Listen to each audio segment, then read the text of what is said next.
What's up, everybody? Welcome to another edition of Space Marine Sampler. This is a series in which I take a very casual, laid-back, at-a-glance style view into a particular Loyalist Space Marine force, with the ultimate goal being to discuss them and representing them and everything else for Space Marine 2. But before getting there, breaking down what they look like, of course, a bit of lore surrounding them, and some thoughts on collecting some models if you want to go to the roots of 40k and collect some miniatures. Maybe even make a force, what have you. So that's the whole idea of this, as you've seen in other videos. And for this edition, which might be a little longer than most, I'm going over a force that you consider a cop-out. Maybe you could. Because it's not technically one Space Marine force, but an amalgamation of multiple different Space Marine chapters loaning out some Astartes, because I'm talking about the Ordo Xenos Deathwatch kill teams that are out there. The Deathwatch is a really cool concept for a force, but it's not a permanent force. It's technically an ever-changing, ever-shifting force on loan to the Ordo Xenos, with a few permanent forces in there, mostly due to the mysterious Black Shields, and we're not going to get into Black Shields in this video. So, with that said, what's cool about Ordo Xenos Deathwatch kill teams is that even if you know nothing about 40k outside of Space Marine 2, you've seen these guys, because the very first mission, that tutorial-style mission, you are a Deathwatch kill team member. So you've seen at least the visual, and also you've experienced the concept of the missions they undertake on the regular in Space Marine 2, which is pretty cool. So with all that said, let's jump right in and discuss what they look like. I'll go into the lore and why they look the way they look, and then we'll discuss some other stuff as well. So helmet lenses tend to be red, and weapon casings for like bolters and stuff tend to be red as well, although it can be black or whatever. The armor, the bulk of the armor is repainted black, unless it already happens to be black.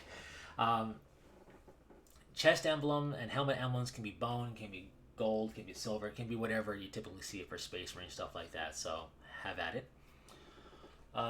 The right shoulder pad trim is typically done in silver, and the right shoulder pad inset is going to be the parent chapter's color. These Astartes are on loan temporarily to the Ordo Xenos, an inquisitorial branch, to serve in their Deathwatch. But to honor that, the right shoulder pad inset color remains the same as it was before they joined the Deathwatch. And I say it that way because you have some chapters that are different colors depending upon where you look at the armor. So typically, the right shoulder pad inset is kept the same. Where this has the plausibility of being a variable are for like halved color schemes where the chapter symbol is on a different color typically. Then you might see it be the right shoulder pad might be that left shoulder pad color, if that makes any sense. But without getting further confusing, basically if it's like Ultramarines, you're going to have a blue shoulder pad. If it's something like Blood Ravens, you're going to have a bone shoulder pad inset color. And on that shoulder pad on the right side is not the squad marking anymore, but the chapter symbol. And then all that's left is the left arm and shoulder pad. The left shoulder pad is a special ornate Deathwatch kill team shoulder pad. Looks really cool, has some inscriptions on it. And the left arm is not painted, but electroplated silver. And that is the look of a standard Deathwatch kill team member. So, why the look? Well, the Ordo Xenos Deathwatch is their chamber militant, but it's not their permanent force. Instead, they have an agreement with Space Marine chapters that they will provide some Astartes over time, continuously, to serve in a Deathwatch kill team for a certain length of time, for the rotation of it. And should they survive and return, that chapter gains a lot of intel and insight and strategy and tactics that they can disseminate amongst the entirety of the chapter that make them more efficient at fighting a particular Xenos threat.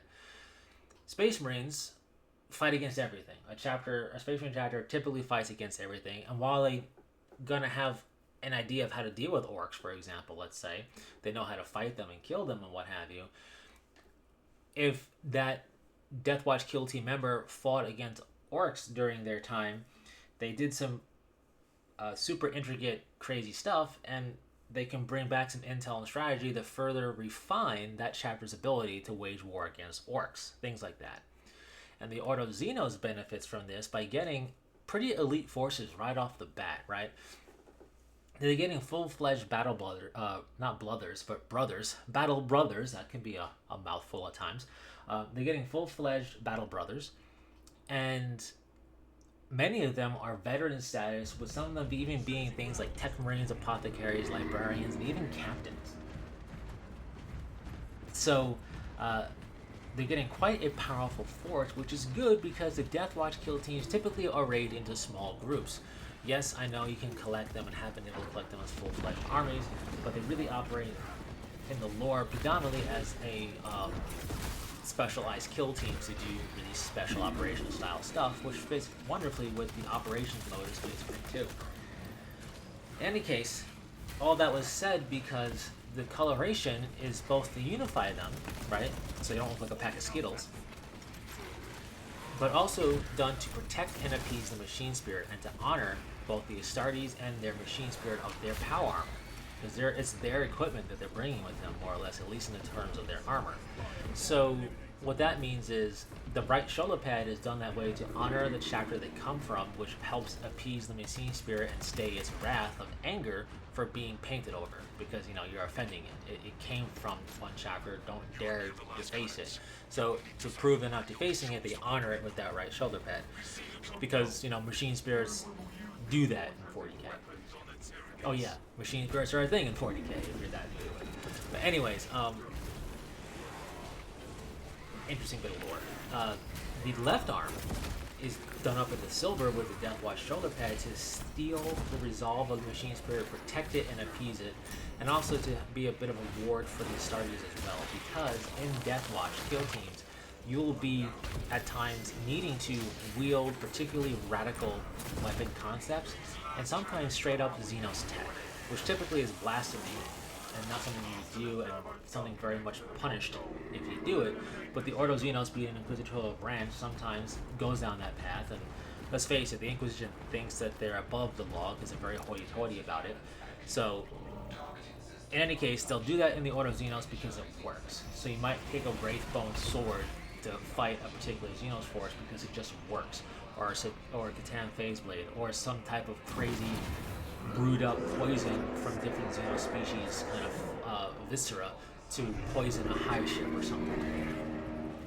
And the silver electroplating is kind of like a ward of protection for having to utilize such blasphemous tactics, lore-wise. So with that said, they do crazy missions. You saw it in the very first mission of Space Marine 2, and that's typically how they get down. Meaning, they're not necessarily doing a traditional army and fighting a traditional front necessarily, although they might definitely assist with that, particularly in like high defense categories of a Tyranid invasion for the first stages. But they're also going to be striking deep into enemy territory, infiltrating an enemy warship or a hive ship to poison that hive node and disrupt the synapse. They do crazy movie level style of missions like that all the time, so they have a high attrition rate, but also they're some of the best forces to do it because they're mostly veterans typically, with highly specialized training above and beyond the training they already bring to the table, which also highlights the multiple chapter concept of each squad.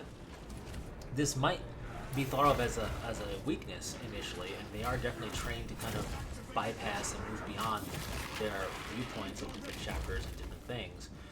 But once they become cohesive and are put and deployed into missions, the different specialties they bring to the table further enhances their capability. You might have an Imperial Fist that can help you figure out better ways to hunker down and utilize cover against the enemy, or do things for siege or anti-siege warfare on your small squad-based attacks, while also having somebody really have that marksmanship above and beyond what typical chapters want to do, that can help pick out key targets to take down and take them down, while you might have a really assaulty dude just able to keep the enemy at bay from getting too close while your super techie guy sets up a bomb or whatever, right? You have stuff like that going down where lore-wise all these different strengths come out to really be helpful in a mission. So with all that said, if you're gonna paint and build some of these miniatures because they're really cool, once you get that shoulder pad, which can be gotten in various different ways, it just comes down to paint style, right? There are other bits, and there's always cool stuff to do with those bits, but really it's just a shoulder pad that you need. And either sculpted chapter symbol shoulder pads or decals for the chapter symbol in question. And what's cool about doing this is you can take things like the Space Wolf armor that has wolf pelts like the Space Wolf ruins carved into the armor, use that as part of your build for a Space Wolf Deathwatch member. And when it's all painted up, said and done, it's going to further look Space Wolfy while still retaining that Deathwatch uniformity with the rest of the squad, and that's pretty cool. Dark Angels can do the same thing with robes and winged helmets. And, you know, other chapters can do the same thing with their more Greco-Roman looks or whatever other kind of bits they may have you can adorn them with. So while you get to personalize the different guild team members, they still have and retain this uniformity where it just looks like they belong together because they're painted up and have the same shoulder pad and everything else. It just works, and it's really cool. It's a great way to add a Space Marine ally squad to whatever force you want, or just make one of your elite choices stand out a bit more in your Space Marine force by just having them look like a Deathwatch kill team. It's just a really cool visual. With all that said, Space Marine 2 Operations Mode is a really great way to represent Deathwatch as well, because these missions inherently are very Deathwatchy in their concept. Now, Deathwatch fight against Xenos pretty much exclusively, specifically, that's what they target. However, if Deathwatch was in the system and the Chaos threat revealed itself, they wouldn't shy away from it, right? They're still Astartes, they hate the Heretic, the Imperium hates the Heretic of Chaos, so yeah, they'll fight them, but they're not going out of their way to be deployed unless it's kind of an all-hands-on-deck 13th Black Crusade style situation and you have a Watch Fortress right there. Otherwise, they're going to be going off against Xenos all the time. And I say that because you don't have to worry about picking an operations mission that's chaosy. It still fits. If you want to kind of wax philosophical for a moment, what are demons but extra planar weird Xenos anyways? I guess you could say. I don't know. I'm just wanted to put that out there for argumentative sake. The point is, representing in Space Marine 2 both makes sense and is accounted for by the developers, because with just the base game you can unlock different what they call ornaments, I'll just call them bits probably, in Space Marine 2 to make them look Deathwatchy, including the all-important shoulder pad. So there's 4 in total, not counting some of the prestige level 4 ornaments you unlock for like the heavy and the bulwark. We're not worried about those. Those are cool to add on, but not needed. So we'll just talk about the original 4. We have a helmet bit, a left arm bit, a leg bit, and the shoulder pad bit. Of the 4, my personal recommendation is to unlock the shoulder pad first. The helmet and the leg just adds further detail, and the left arm being a silver arm as the bit is just nice to make it easy, but you could kind of do that by painting up the left arm itself in your further customization panel of a scheme silver, right? You can kind of get that point across that way. So just get the shoulder pad unlocked first, and then worry about getting the rest, including colors you might need to do whatever else you're going to do. When it comes to the black in Space Marine 2, I tend to use Iron Hand Steel of all things for everybody but the sniper. For the sniper, I use one of the traditional black paints colors they offer in Space Marine 2, as it makes it look much more matte and feels much more in line with a sniper. You don't want to be shiny-ish or gleamy-ish or whatever.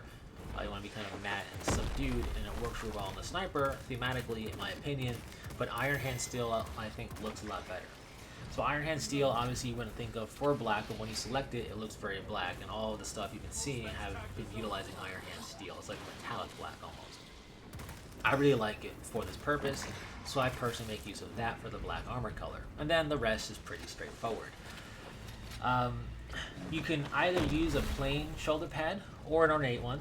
The benefit of the plain is you get to put the symbol on it. If you don't want to put the symbol on, or you're trying to represent a chapter that doesn't have a symbol in the game, you could use one of the more ornate shoulder pads on the right side, which block the chapter symbol, and just put the color down in the chapter and the shoulder pad inset, and just be done with it that way. So you can do whatever you like in that regard. every class works out. Technically, every class works for any of the Space Marine forces, because while Space Marines may have a range or melee preference and specialty, they're trained and capable of doing both, no matter the chapter. With Deathwatch being this kind of special operations kill team, it just that much more of a readily acceptable thing to say any class works. It's super easy, right? And that's what's really cool. And for a period of time, I did that for every class. It was always Deathwatch. And it worked really well. Personally, though, what I found after refining my Deathwatch usage in Space Marine 2, if you will, is that when I do use it, I don't use the helmet on the Bulwark or the Vanguard. I use the helmet on everybody else, including the Sniper, because you should always wear a helmet. But in any case, I use all the other bits all the time. The helmet is the only one I consider optional in certain cases, because if you just don't want to have a helmet on, there's always that option. But also, the Bulwark has a hooded helmet option, which fits really well with all the other rogue pieces, so I go with that. And the Vanguard is basically a Reaver, and their helmets are awesome, and I feel like I have to use them. They just look too cool, so that's what I do. But, of course, that's personal taste stuff. So, that is how I represent Deathwatch in Space Marine 2. I predominantly use it as a Vanguard, truth be told, but I have it set up to be used with any of the classes. I ran it on all the classes, and both the Bulwark and the Heavy get a Prestige level 4 unlock that is very Deathwatch or Inquisitorial theme, which Deathwatch is. So if you really want to go full tilt with those classes, get the Prestige level 4, which is a big ask, and get all the Deathwatch unlocks, and then you can be super Deathwatchy with that extra Prestige level 4 bit that you can unlock. Outside of that, not much else to say. It's pretty straightforward in terms of setting up the scheme in Space Marine 2. Just pick the chapter you want to have on the right shoulder pad. If it's viewable, do the appropriate shoulder pad inset color, do the trim in silver, the rest of the armor in black, especially if you have all the bits unlocked, because when you apply the Deathwatch arm bit, it doesn't matter what color your armor is, it'll be silver. Same thing for the shoulder pad. Once it's the Deathwatch shoulder pad chosen, it'll be silver.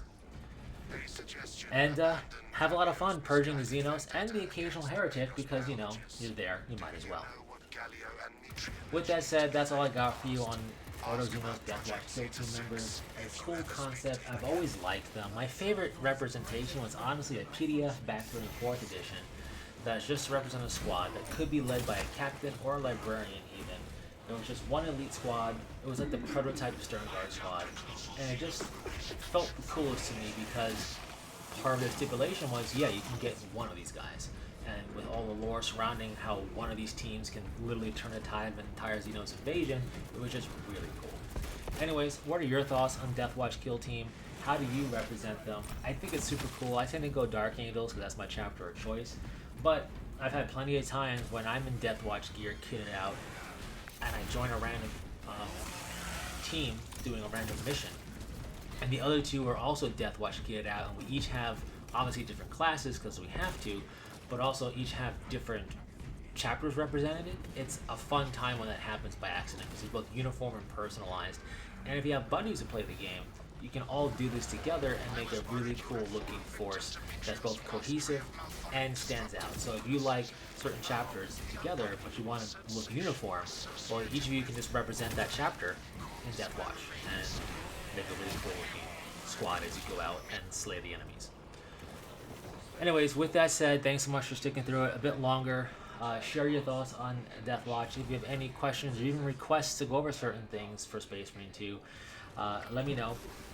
I am going to discuss more than just strictly Loyalist forces. I'm going to keep it Loyalist, though. One of my thoughts was it's kind of maybe venture into pre-heresy territory, because that's been a really popular thing to do in Space Marine 2 since it came out, as well as maybe kind of a alternate what if for certain renegade forces. Like, what if they remain loyal? What would they look like? One of some things to consider. So, branching out, but the idea is to always represent them as Loyalists here in this series, just for the fun of it. Anyways, until next time, take care.